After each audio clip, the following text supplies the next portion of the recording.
Thank you, Jeff. We appreciate that for sure. Um, there are people in this world who are more inclined to talk about doing things, and there are other people in this world who are more inclined to do things. The people on this monument are the people who did things. But it's not just them, right? It's the people who made the monument and put up the monument and came here today and chose to stand here with your 2 feet on this soil to honor the sacrifices of these people. And that's important that we continue that idea, that it's important what we do every day, right? We can think about the people that we know, nothing wrong with this, right? Who will go on Amazon and buy the t-shirt and the bumper sticker, but won't come here today. Coming here means something. It means you care.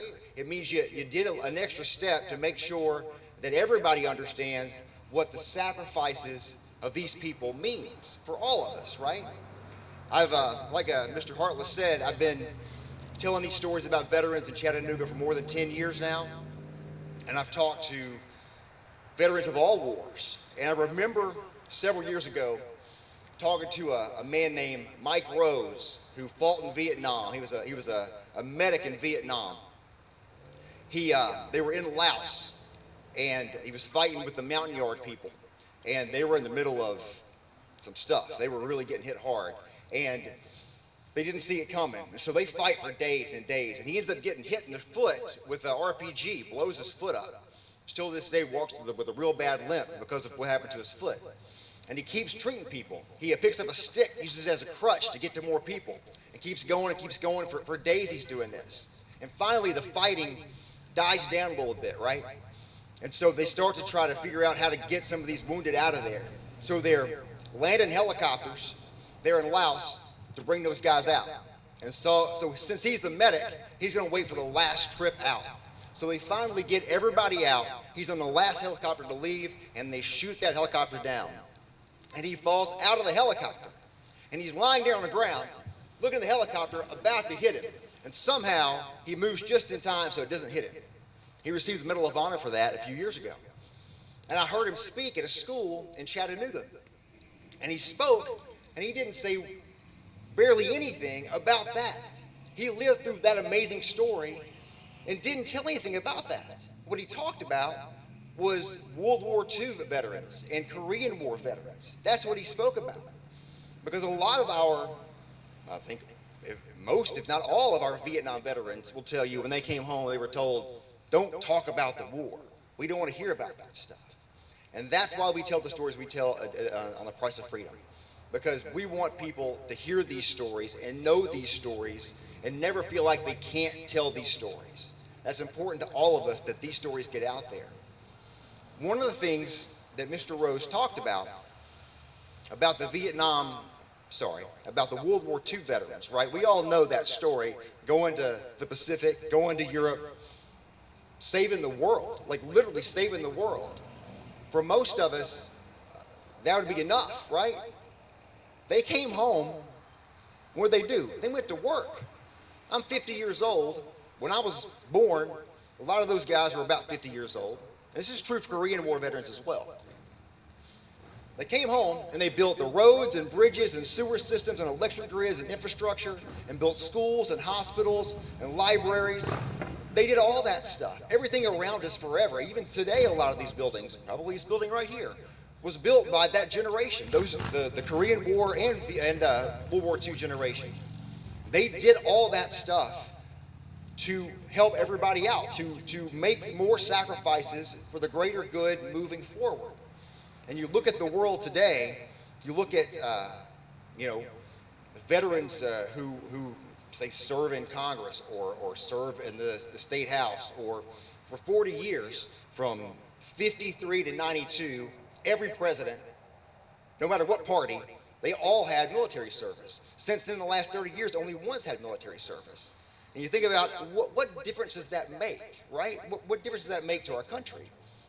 Well, I know that when you go to boot camp, and those of you who've been to boot camp know this for sure, right? You may have been the football star in high school. Your mama maybe treated you like you're the best thing in the world. When you get there, you realize it ain't about you anymore. That's over, right? It's about serving other people. And that's what you're doing here today, right? You're making a conscious effort to make sure that you're here not for you, for everybody else, and to honor these people who have made giant sacrifices, life sacrifices for everybody else. You think about sacrifice, and I'll finish on this idea. Lieutenant Colonel Passmore mentioned Larry Taylor, and I've spent a lot of time with him and telling that story over the last several months. The combat action on June 18th, 1968, right? He's a Cobra helicopter pilot, and he lands in the middle of a firefight, to save 4 men's lives, 4 Army Rangers' lives. And in a Cobra, there's nowhere to ride, right? So they jump on the side of the thing, the rocket pods, the struts, the skids, all that stuff, and he pulls them out to safety. The helicopter had 13, I believe, bullet holes in it when it left. This was not a safe mission at all. He risked his life to do it. And so you keep talking to him, why'd you do it? Well, he'll tell you, if you say, why did you do it? He said, well, it just needed doing. But there's more to that story. He served from August 67 to August 68 in Vietnam. 1 year, which is pretty standard, year tour, Vietnam. In the middle of that year, he was flying Huey helicopters, had to go train on the Cobra, so he wasn't even in combat the entire year. Still, during that year, he had 63 combat decorations, right? So he's averaging, even if you include the time he was in training, 1.21 combat decorations every week. That's because you don't get those from just showing up. You got to go above and beyond every time to get those. And so every night, pretty much, he was putting himself in harm's way to save other people. But it wasn't a altruistic thing, right, where he was just doing this because he wanted to save other people. Because if you asked him more about what happened, he said during that year he was shot down 5 times. I said, well, what happens when you're shot down? He says, well, typically a helicopter, when it's shot down, it's going to spin. So right before you hit the ground, if you got any rockets left, you release all the rockets at once. And so think about that. Helicopter's spinning, rockets are coming out, so everything around you is getting hit. You're just basically clearing a path. Hopefully, anything that might harm you is not going to harm you now. Because there's nowhere to have a weapon inside that thing. It's about as wide to sit in, and that's it. So they had a sidearm, was really in a shoulder holster. That's all they had. In the jungles of Vietnam, that's not going to do you very good for very long.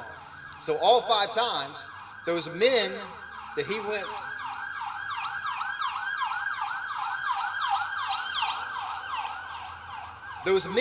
to save, those were the men who came and got him and saved him every time and took him back to a place that was safe for him to be. And I tell all that just to say, put a finer point on the sacrifice for others, right? That is, if at the root of all of these stories is the idea of it's not just about me. It's about everybody I'm here with. I'm not only as good, I can be really great at a lot of things, but I'm not great at everything. I need people around you to be good at those other things that you're not good at so that we can all do it together. And so these men made sacrifices, and it's important to do what you're doing today. You guys are doers. You guys came here today to do the thing, to honor the sacrifice of the people who came before us. So just keep doing what you're doing, because it's amazing to see all your faces here today, because you could be anywhere in the world, and you chose to be here because this matters. Have a great day. Thanks for being here.